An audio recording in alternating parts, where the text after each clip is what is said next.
En este problema tenemos un generador de corriente continua cuya excitación está en derivación. Nos dan la potencia, nos dan la tensión y el valor de la resistencia de los dos bobinados. Indicar que evidentemente tanto la potencia como la tensión, como siempre, son de salidas, en el caso de generadores. Igualmente nos dan las pérdidas mecánicas y las pérdidas en el hierro.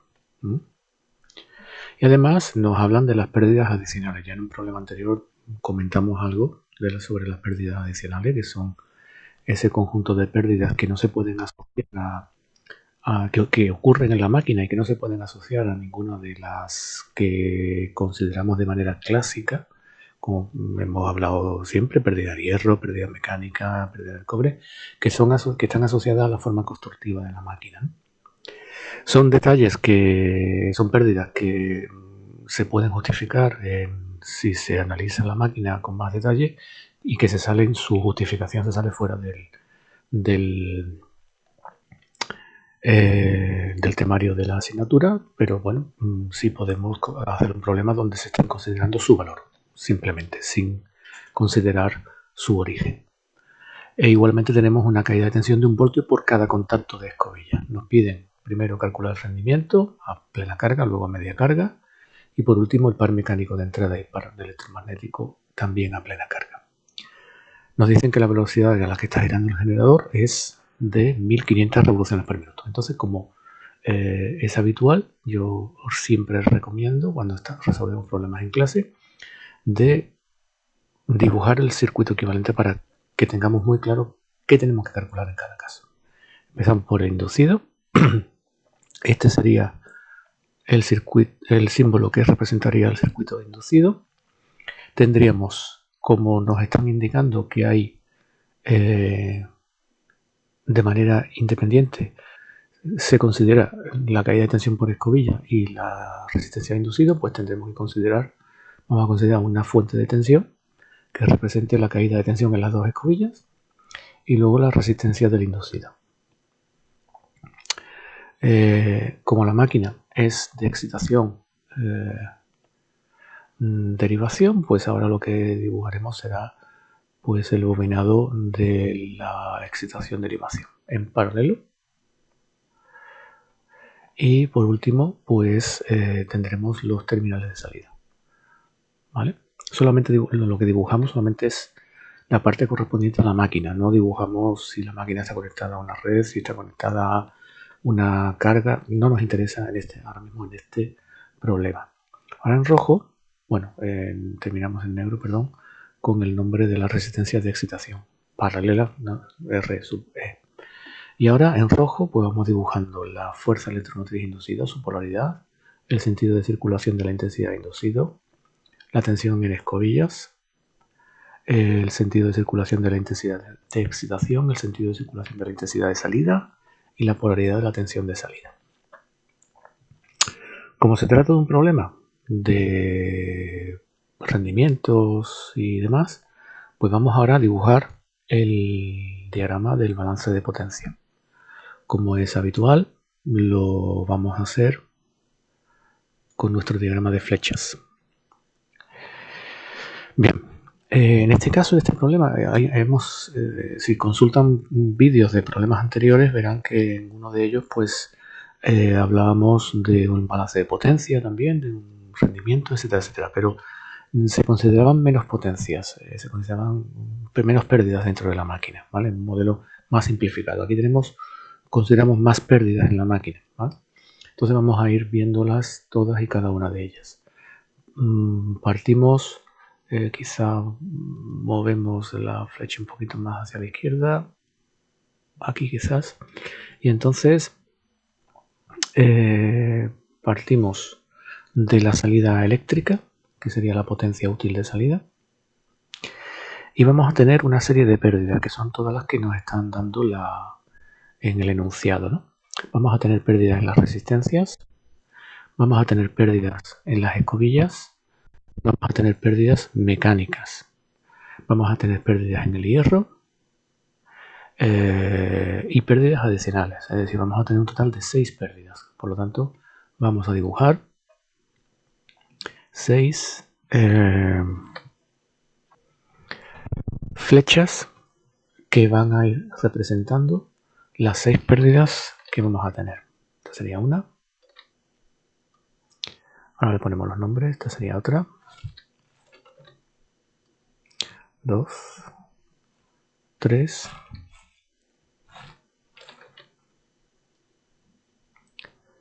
4, 5 y 6.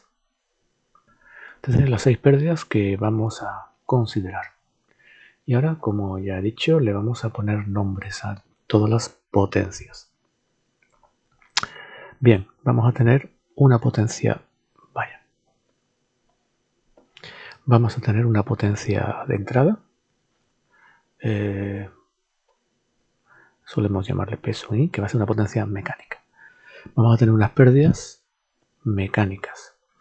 Ya les dije antes en un vídeo anterior y en clase de teoría que en el modelo de máquina de corriente continua que estamos considerando nosotros, pues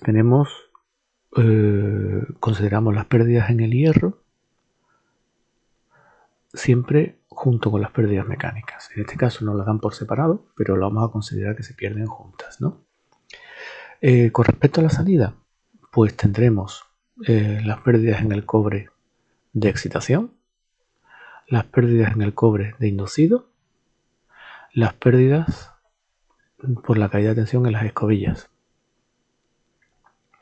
Y aquí tendremos las pérdidas adicionales, que son pérdidas internas en la máquina. Y aquí tendremos la potencia electromagnética. Este será nuestro modelo de máquina, ¿vale? Entre la potencia electromagnética y la de salida en modo generador tendremos las pérdidas en el cobre y en las escobillas. Y entre la potencia mecánica de entrada y potencia electromagnética tendremos las pérdidas mecánicas, las pérdidas en el hierro y las pérdidas adicionales. Este será el caso más completo que se nos puedan presentar.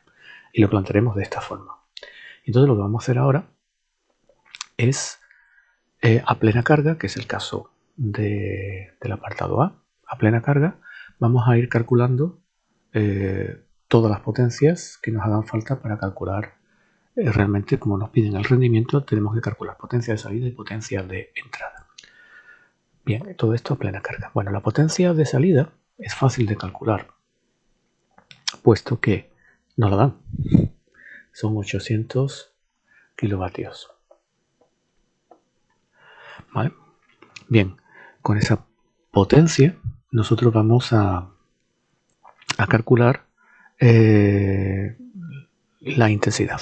¿Vale? Esa potencia de salida sería igual a la tensión de salida por la intensidad nominal de salida. La tensión de salida eran 500 voltios en esta máquina y la intensidad I sub n, por lo tanto la intensidad que sale de la máquina serían 1600 amperios. Esto sería esta de acá. Vamos a calcular la intensidad de excitación como la tensión de salida entre las resistencias de excitación. La tensión de salida son 500 voltios, ¿no? Sí. Y la resistencia de excitación son 50 ohmios. Por lo tanto, la intensidad de excitación serán 10 amperios, ¿vale? Por si nos hace falta.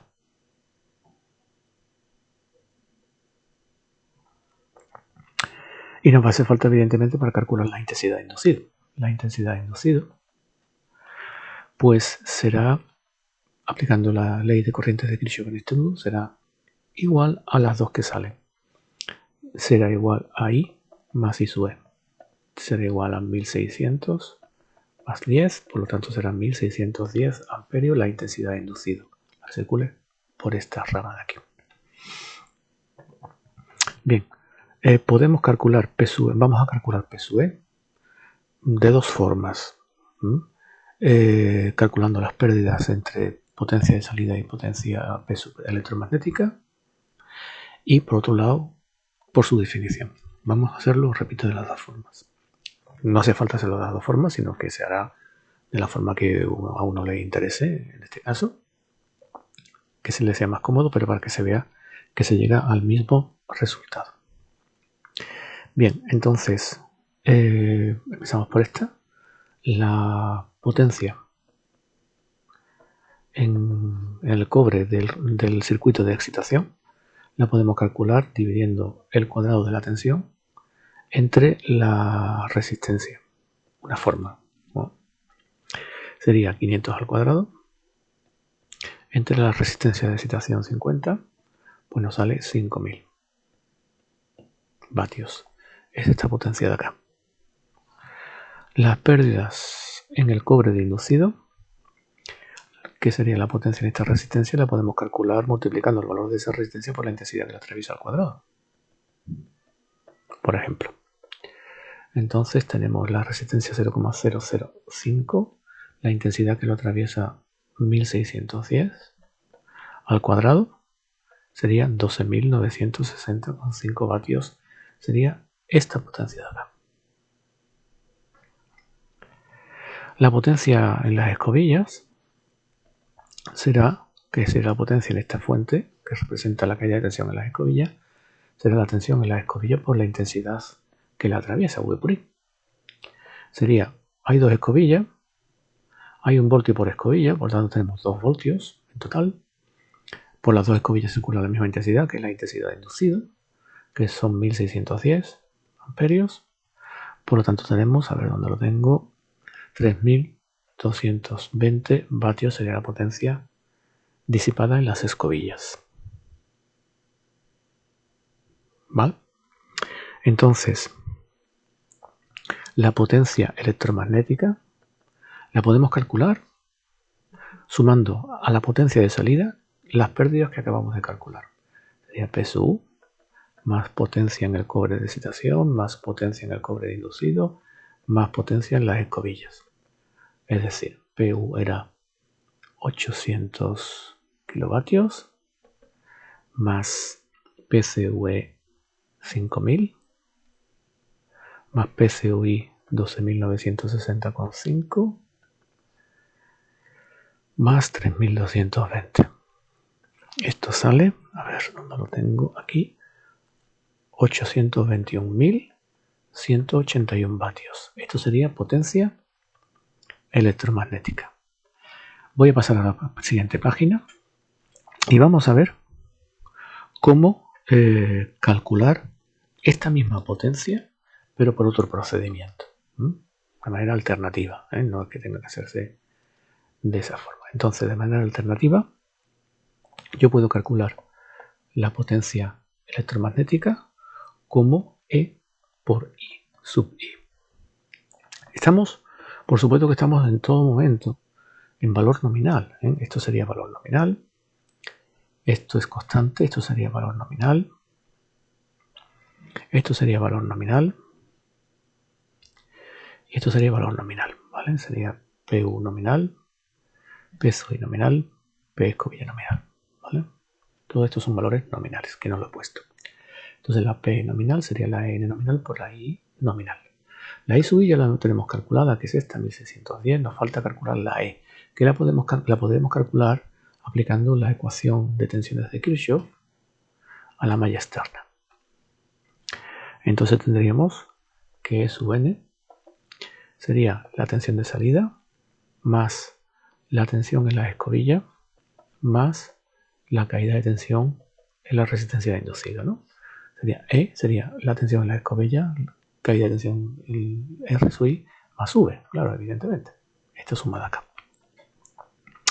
Bien, la V son 500 voltios. La tensión en la escobilla son 1 voltio por escobilla y hay 2 escobillas, son 2 voltios, perdón, falta un dato. Y nos queda R por I, RI. Vaya. Ahora, por la intensidad inducida. Bien, todo esto da 510 voltios, 510,1 voltios. Esa es la E sub N. Por lo tanto, volvemos aquí. En todo caso, lo que haríamos sería bajar esto abajo, valga la redundancia, y subimos esto aquí. Es decir, tendríamos que calcular primero E sub N. Y una vez calculado E sub N, pues multiplicamos ese valor por el valor de la intensidad de inducido nominal, que son vuelven a ser 1610 y nos sale 821,181 vatios. Vemos que es el mismo resultado. Repito, es un cálculo alternativo. Ya tenemos calculado esta potencia electromagnética.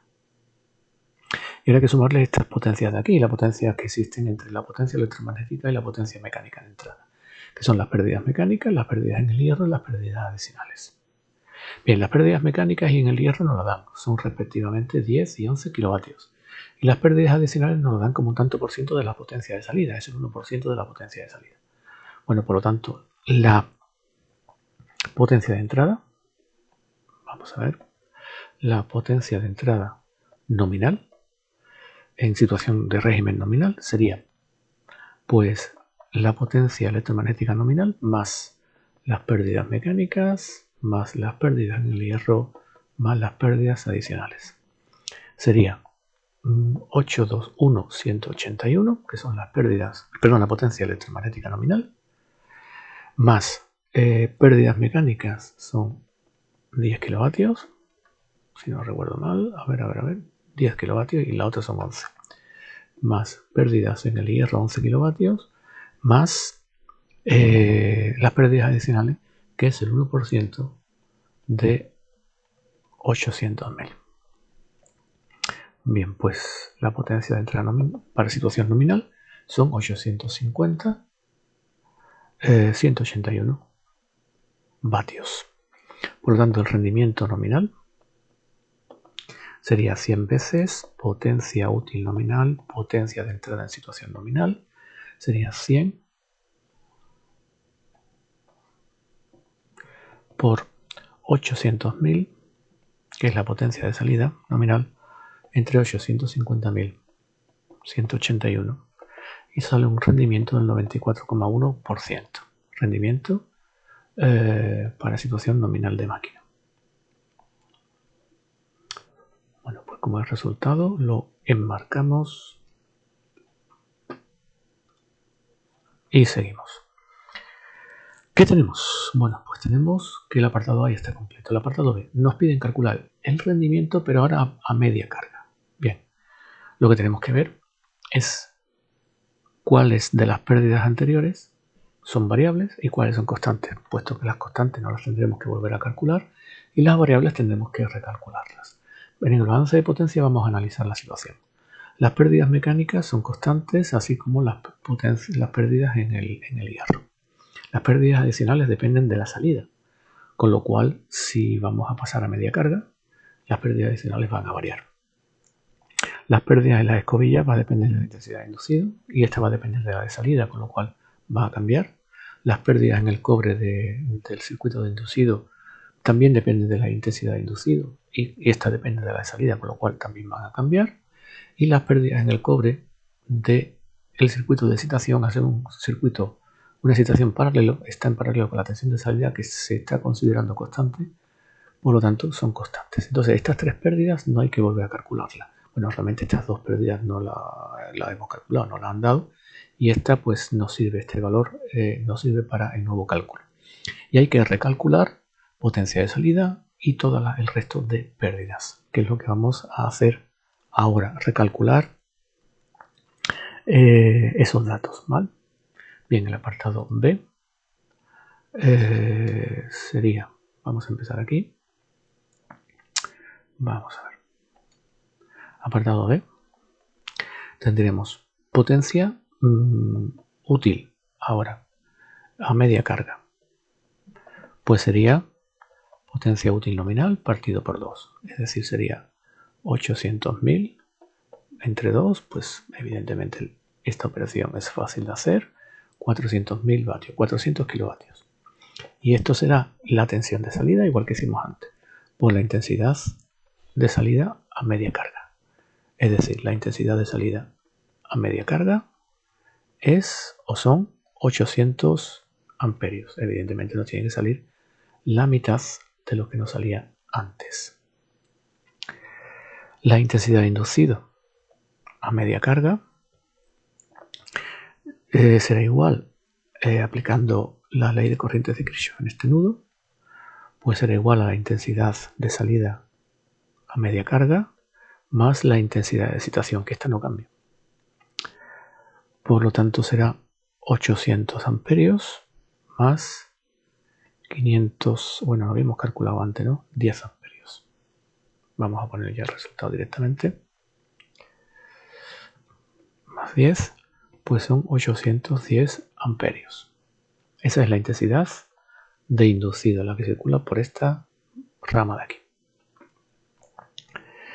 Vale, de acuerdo. Entonces, ¿qué tenemos que recalcular? Tenemos que recalcular estas tres. Vamos a calcular primero PCU2,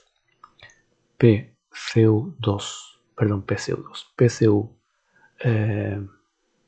de inducido a media carga, pues será la resistencia del circuito de inducido. No pongo la letra porque de las expresiones matemáticas de las fórmulas, porque ya son las mismas que estamos usando aquí, no sería esta de aquí, por la intensidad de inducido al cuadrado. Sería 1620 vatios. Ya hemos calculado esta potencia de aquí. La potencia en la escobilla, la potencia aquí será la tensión en la escobilla por la intensidad que la atraviesa. Potencia escobilla a media carga será la tensión de las escobillas, que son 2 escobillas por 1 voltio, por la intensidad que la atraviesa, 810. Sería... perdón. Me he confundido al leer los datos. Este resultado sale 3280,5 vatios. Perdón. Y 1620, este lo he mirado mal en el papel, les ruego disculpen. ¿Vale? Sería este de aquí. ¿Vale?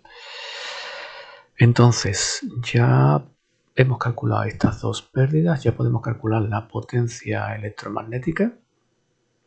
O bien, si quieren, es que depende cómo queramos hacerlo, o bien si quieren, calculamos las pérdidas adicionales y para calcular PEIN la calculamos todo, ¿vale? Antes calculé la potencia electromagnética por separado, no era necesario, no nos lo pedían, pero un poco como la resolución del vídeo tiene carácter también de... o sea, se utiliza también para explicar cosas o procedimientos de cálculo, pues para que se viera cómo se podía calcular la potencia electromagnética en el caso que fuese necesario, por un procedimiento o por otro. Si calculamos las pérdidas adicionales, pues lo que vamos a hacer es, como ya tenemos las otras pérdidas, las que están con constante escrito en azul, ya calculadas, pues sumamos todas a la potencia de salida y encontraremos la potencia de entrada. O sea que lo que vamos a hacer es calcular las pérdidas adicionales, que esto lo tendremos que hacer en una nueva página. Serían pérdidas adicionales a media carga. Pues sería, estábamos hablando que era el 1% de la salida.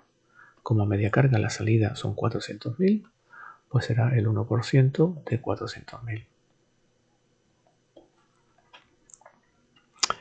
¿Vale? Que son pues 4.000. Entonces, en este caso, la potencia de entrada, usando el balance de potencia, la potencia de entrada será igual a la de salida más de izquierda a derecha, pérdidas mecánicas, que ya las tenemos calculadas, pérdida en el hierro, pérdidas adicionales, pérdida en la escobilla, la tensión de escobilla o la escobilla, pérdidas en el cobre del inducido, pérdidas en el cobre del estator. Es decir, sería potencia, todo ello. A ver, esta sería media carga, esta sería media carga, esta es constante, esta es constante, esta sería media carga, esta sería media carga y esta sería media carga. Y esta es constante. Vamos a poner igual un poquito más abajo. Entonces tendremos potencia de salida. Son 400.000. Vamos a ponerlo con potencia de 10 para que quede más corto. Potencia mecánica. Pérdidas mecánicas, perdón. Eran 10.000 y en el hierro 11.000.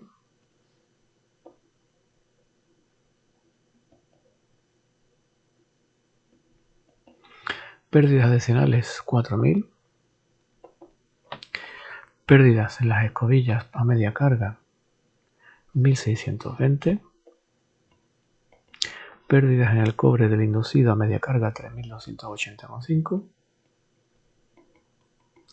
Pérdida en el cobre de excitación 5000. Por lo tanto, la potencia de entrada a media carga, en esta situación donde la tensión de salida permanece constante, es de 434.901 vatios.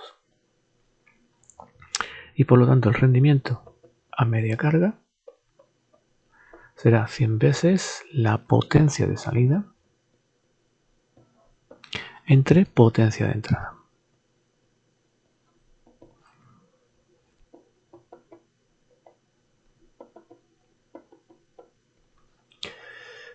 Rendimiento a media carga.